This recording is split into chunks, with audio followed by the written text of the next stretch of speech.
Les nouveaux outils dans Lightroom Classic font bien des heureux et à juste titre parce que ce sont des outils qui sont très puissants et très performants. Mais s'il y a un élément qui revient assez souvent dans les commentaires, c'est le questionnement au sujet de la fonction intersection qu'on retrouve dans ces nouveaux outils-là. Qu'est-ce qu'une intersection et surtout, quand est-ce que ça peut nous servir? Voilà donc ce qu'on examine maintenant.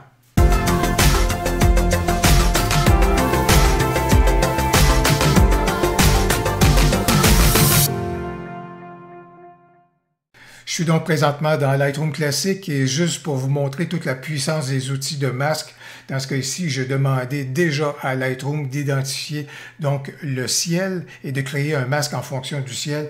Et vous voyez, le boulot est fait de façon impeccable. Le blanc est là où est-ce que le masque pourrait opérer.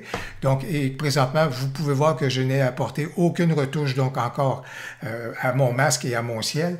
Alors, vous remarquez la qualité du travail et du repérage. De même, et surtout ici, ça c'est impressionnant, comment est-ce que Lightroom a bien identifié que le ciel est donc en arrière-plan au travers de la grue. Alors ça, c'est très intéressant. Alors je sais que dans ce cas ici, le ciel, le masque du ciel fonctionne très bien. Alors j'ai donc supprimé les masques et je vais donc créer une situation ou un piège, justement, et ce piège-là, on va pouvoir s'en sortir grâce justement à la fonction d'intersection. Alors je vais me tourner vers quelque chose pour donner de la personnalité au ciel et ce que je veux faire, c'est appliquer deux fois un filtre, donc un dégradé linéaire dans le ciel pour lui donner de la personnalité. D'abord jusqu'à un certain niveau et ensuite à un niveau supérieur, donc une retouche encore là pour rendre le ciel un peu plus dramatique. Voilà donc ma stratégie de retouche. Alors qu'est-ce que je vais faire? Je vais donc me tourner vers le dégradé linéaire et en utilisant donc la majuscule, je vais donc amener mon masque que je vais apporter comme c'est là et je vais peut-être juste changer mon incrustation justement pour mettre du rouge et je sais que je vais apporter donc quelque chose qui va aller jusqu'à peu près jusque là. Alors, je vais juste enlever mon incrustation et ce que je veux faire, c'est d'abord apporter un rendu un peu plus dramatique, un peu plus sombre donc à mon ciel, sachant que je m'en vais peut-être vers un noir et blanc et vous voyez que je viens justement de lui donner une personnalité qui peut aller dans ce sens-là.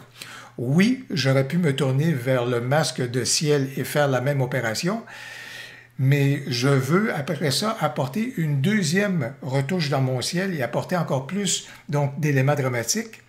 Et si je faisais encore une fois sujet et sujet-ciel, des trucs genre, ben, il n'y aurait pas de couche intermédiaire, je vous dirais, où est-ce que je serais capable d'apporter la retouche. Alors voilà donc pourquoi je passe deux fois par le filtre donc linéaire. Alors dans ce cas ici, j'ai donc apporté ma retouche, voilà qui est très bien. Le petit hic, vous avez l'œil et vous avez remarqué, si je fais juste désactiver mon masque pour une seconde, vous remarquez la couleur et la lumière que j'ai sur ma grue et justement mon filtre linéaire, lorsque je l'ai apporté, comme c'est là, et le masque, bien, vous voyez qu'à ce moment-là, il vient assombrir non pas uniquement le ciel, mais également donc la grue. Alors, j'ai donc besoin de soustraire ma grue au masque qui a été créé. Comment est-ce que je suis capable de faire ça? Deux façons. Le masque de luminosité peut nous être très utile ou encore on peut se tourner vers le phénomène de l'intersection, c'est-à-dire de créer un deuxième masque. Et là où est-ce que les deux masques s'intersectent, je vous dirais, lorsqu'ils s'unissent, à l'endroit où est-ce qu'ils s'unissent, à ce moment-là, c'est là que l'effet que je vais apporter va s'appliquer.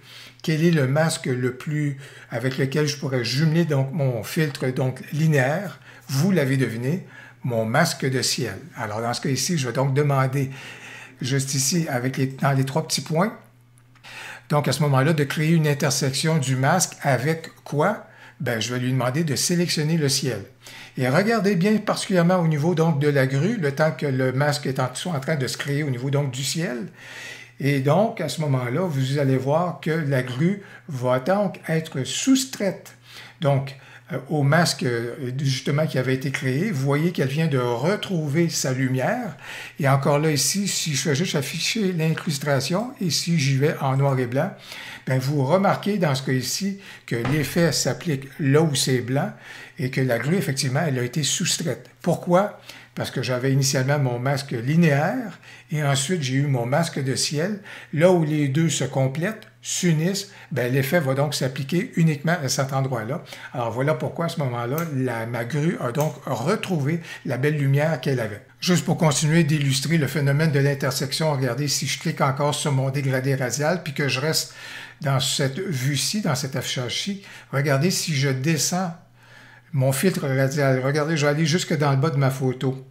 Alors, vous voyez que même si je descends mon filtre radial jusqu'au bas de ma photo, l'effet va strictement s'appliquer là où est-ce qu'il y a du ciel. Et puisque le ciel n'est pas compris à ce moment-là, dans cette portion-ci de la photo, même si j'ai descendu mon filtre radial à ce moment-là, l'intersection qui est créée entre les deux à ce moment-là cible davantage seulement cette section-là.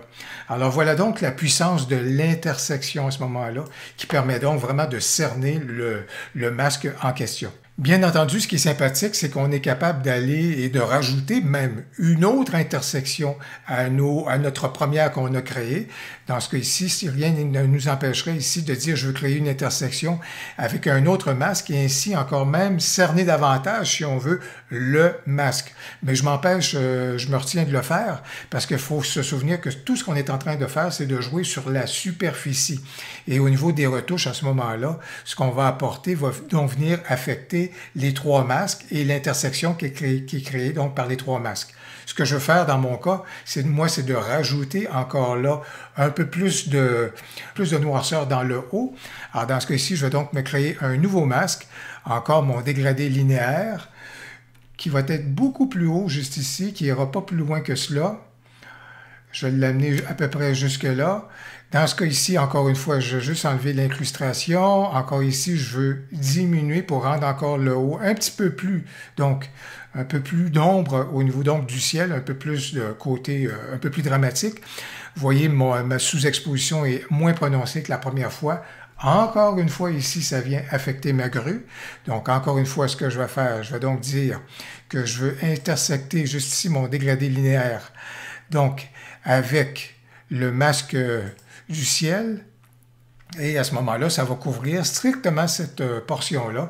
Alors, ça me permet donc, encore une fois, de retirer la grue à ce moment-là et le haut de la grue à l'effet donc du masque que je viens de créer avec le dégradé linéaire. Vous voyez, ça leur rétablit la situation en créant donc une nouvelle fois et en cernant davantage donc le masque en question. Si je fais un autre exemple très rapidement, je vais me créer un nouveau masque. Dans ce cas ici, ça va être un dégradé radial. Et ici, je pense que je vais juste changer mon incrustation pour à ce moment-là le mettre en rouge. Je pense que dans ce cas ici, ça peut être intéressant. Le bâtiment ici a une belle forme. J'aimerais ça qu'il ressorte davantage. Alors, j'y vais avec mon cercle radial. Mais vous pouvez voir que dans une certaine mesure, ce cercle-là est en train de déborder donc au niveau du ciel. Et je sais que je voudrais apporter donc des retouches, particulièrement au niveau donc de la clarté, pour que ça ressorte un peu plus. J'aimerais peut-être sur l'exposition, mais je ne veux pas que ça vienne affecter et que ça déborde au niveau donc de mon ciel. Alors, avec ce que je viens juste d'apporter là.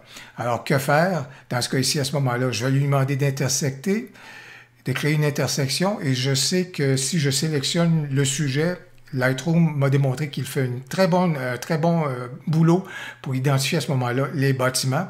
Je vais donc sélectionner le sujet, je vais donc créer une intersection et je sais qu'à ce moment-là, la résultante, et on va regarder le tout à ce moment-là, au niveau donc de l'incrustation, je vais juste attendre que Lightroom termine son boulot, mais au niveau de l'incrustation, on va pouvoir voir qu'à ce moment-là, le masque qui a été créé, dans ce cas ici, blanc sur noir, comme vous pouvez voir, le masque qui a été créé à ce moment-là porte spécifiquement sur le bâtiment et je suis même en mesure, donc, avec mon filtre radial, tout simplement de resserrer un tout petit peu le tout. Comme ça, je vois que je suis même en mesure, donc, de préciser la chose.